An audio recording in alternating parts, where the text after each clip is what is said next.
and thank you for your participation. Because without your support and love, we couldn't do anything. ये India का जो spirit है, Arunachal Pradesh east में और Gujarat waste में, कश्मीर नॉर्थ और साउथ में हमारा तमिलनाडु। अगर कोई भी एक स्टेट अगर यहाँ से निकल जाता है, ये स्पिरिट इंडिया का ख़त्म हो जाएगा। हम अपने बच्चों को 15 अगस्त और 26 जनवरी सिर्फ बताएं नहीं बल्कि समझाएं कि आज़ादी क्या चीज़ है। हमारे एंसेस्टर्स ने, फोरफादर्स ने, फ्रीडम फाइटर्स ने कितना स्ट्रगल किया इस चीज़ के लिए। मैं आपको एक इंसिडेंट बताना चाहता हूँ और 2 नाम आपको बताना चाहता हूँ।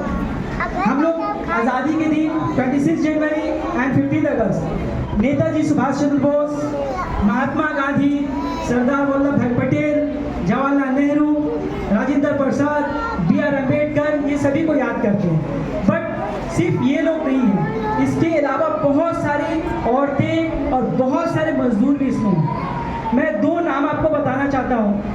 1944 में जब आईएनए बना था, इंडियन नेशनल आर्मी रंगून में, और नेताजी सुभाष चंद्र बोस ने इसको बनाया था।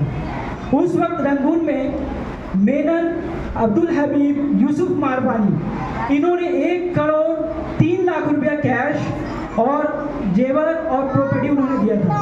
अगर उसको आज कैलकुलेट करते हैं, आप इमेजिन नहीं कर सकते कि इतना ज़्यादा उन्होंने डोनेट किया था, बट हम लोग जानते नहीं हैं। प्लीज़ ऑनेस्टली टेल मी, कितने लोग जानते हैं मेनन यूसुफ मारवानी को? कोई नहीं जानता। इन्होंने डोनेट किया था 1 करोड़ 3 लाख कैश उस वक्त 1944 में। अगर आज उसको कैलकुलेट करें, वो पैसा हो जाएगा 3 crore 26 lakh and 100 crore rupees. 300 and we cannot even calculate 3,126 lakh crore rupees he has donated, but we don't know the name। और ये हमारे मुल्क में यही हो रहा है।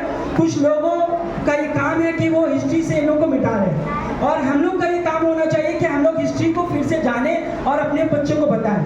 अदरवाइज ये स्पिरिट जो है, ये यूनिटी है, वो खत्म हो जाएगा। United we stand and divided we fall. दूसरा नाम मैं आपको बताना चाह रहा हूँ, खान अब्दुल गफ्फार खान।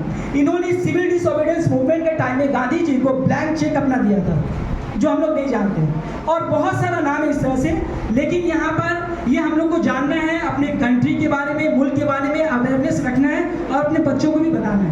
अगर आप अपने बच्चों को नहीं बताएंगे किस तरह से ये हमको इंडिपेंडेंस मिला है, कल हो सकता है कि हमारे बच्चे इंडिपेंडेंस खो देंगे।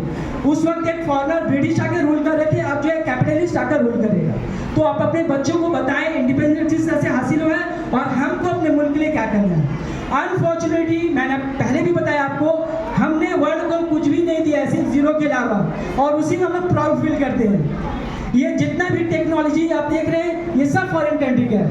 सो अपने बच्चों के अंदर ये स्पिरिट को जगाइए कि मुल्क के लिए, स्टेट के लिए वो क्या कर सकते हैं। एक और चीज़ सुन लीजिए आप, 1905 में जो पॉलिटिकल गुरु थे गांधी जी के, गोपाल कृष्ण गोखले, उन्होंने इंडियन नेशनल कांग्रेस में ये चीज़ बोला था, what Bengal thinks today the rest of India thinks tomorrow. Bengal जो आज सोचता है, बंगाली जो आज सोचता है, वो पूरा हिंदुस्तान कल सोचता है। इतना ज़्यादा एडवांस था बंगाल, बट अब वो बंगाल नहीं रहा। यहाँ का एजुकेशन सिस्टम, पॉलिटिकल सिस्टम, और हम लोग भी शामिल है इसमें, हम लोग सब खत्म हो चुके हैं ना। 100 साल से ज़्यादा हो गया। मुझे पता नहीं यहाँ पे बड़ा बड़ा स्कूल का मैं नाम नहीं देना चाहता, लेकिन मोर देन 100 ईयर्स ना हमने एक रविंद्रनाथ टैगोर पैदा किया दोबारा, ना हमने जो है गोविंद खुराना पैदा किया 1 साल से ज़्यादा, और जो नोबेल प्राइज़ मिला था उसके बाद और भी नहीं मिला। तो अपने बच्चों को ये सब चीज़ बताएं, आप खुद भी पढ़ें। There is no end of education. And last but not the least, ये जो कल्चरल प्रोग्राम हमने ऑर्गेनाइज किया था, इसका असल मकसद ये है कि बच्चों के अंदर जो है वो यूनिटी आए, बच्चों के अंदर जो शाइनेस है वो खत्म हो जाए, बच्चों के अंदर कॉन्फिडेंस जो है वो बिल्डअप हो। तो असल में परफॉर्मेंस का यही मकसद था। Please give a big round of applause for the teachers, they have worked very hard with the children, so please give them a round of applause। जोर से ताली दीजिए।